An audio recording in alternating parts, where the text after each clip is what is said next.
Time for another quick video clip. This time we're going to talk about how to go about writing the narrative essay.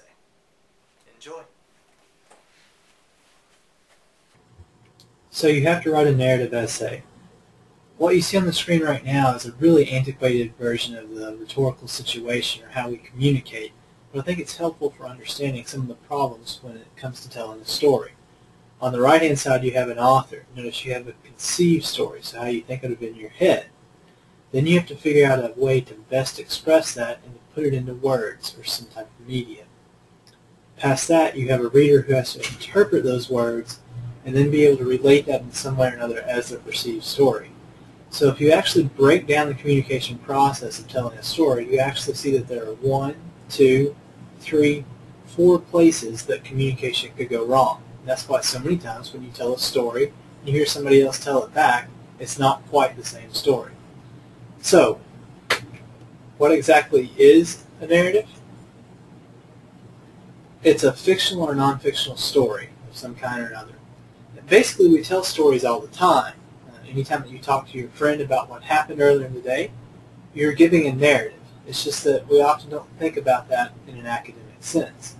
A lot of times, whenever you hear the word narrative, we automatically think of personal narrative. And that's a specific type of narrative. Whenever you're telling a story about something that actually happened to you. Most commonly in academic essays, what you see the narrative technique being used for are really brief stories that contribute to the overall point of the message. And those are called anecdotes. And you know, people make a living off of telling stories all the time. Here you see the comedian Dane Cook, who has basically based his whole career around being able to tell strange stories. So how do you write one well? Well, there are a few tips for this. First thing is all good narratives have some type of point. By the time the reader finishes reading the story, they're going to learn something or understand something that they didn't before.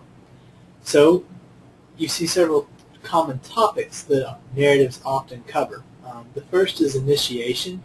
That basically means a story about growing up, a coming-of-age story. You see a lot of movies done on this.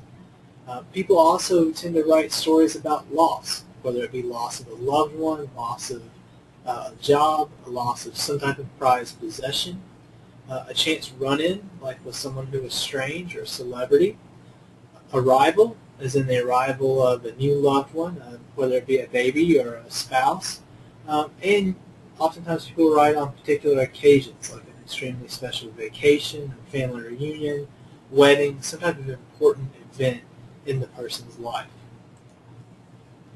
The next tip is to pace the story. And you can kind of look at soap operas for inspiration here. You never see somebody go into the bathroom on a soap opera because it's not important. Same thing goes for a narrative. Here you've got an example of a story that takes way too long to get to the point that someone has died. How this often shows up in student writing is, say you're going to write on your favorite vacation. Well, you may spend 2 pages talking about all the stuff that you packed and how excited you were, but the real nitty-gritty of the story was the crazy things that happened to you while you were at the beach. So oftentimes in a story, you're better off starting right where the crazy things happen or where the interesting stuff is. You also need to think about point of view, and point of view can make a big difference in how the story is told. You basically have 2 choices. You can tell a story in first person, which is I did this, I did that, or third person, where you're relating to people outside of yourself. He went there, she went there, they went and did this. The reason that's important is oftentimes you can take a story that happened to you and choose to tell it from a third person perspective to get a different angle on what actually happened. What I mean by this is not like the old Bob Dole does this, Bob Dole does that. But say you went on a vacation with your parents whenever you were a young child, and you ended up having to go to the emergency room because you stepped on a glass bottle on the beach. That story may be good to tell from the first person, but you probably want to tell it from the first person of you as that young child, so maintain that childlike voice. Alternatively, you could get a parent's insight on what happened by choosing to tell the story from the third person or first person, but from the perspective of the parents that witnessed the event. Lastly, you need to use details to make a good narrative. Good narratives are going to apply to all 5 senses. You want to explain how things smelled, how they looked, how they tasted, what things felt like, what did things sound like. So you want to use really descriptive words. And if you're telling a story that you're making up, and say maybe it's historical fiction of some kind, do some research on what you're writing. You don't want to screw up your facts and talk about some soldier in World War II using an M1 Abrams tank, because we didn't have the M1 Abrams tank in World War II. So, let's end with a few tips for creating a good narrative. First, don't have fear.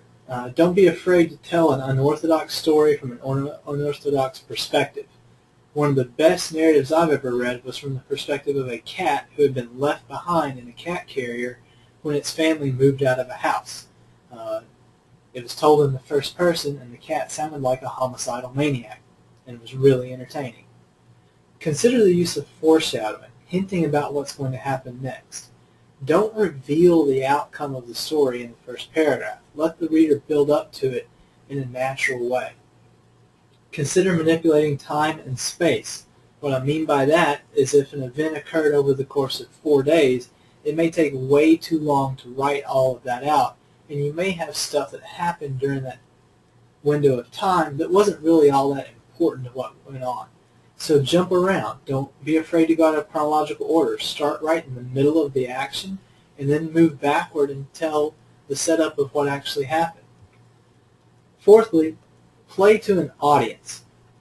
You don't want to just tell a story to anybody. Think about the difference in the way that you talk to your friends versus your parents, your grandparents, classmates, people that you don't know.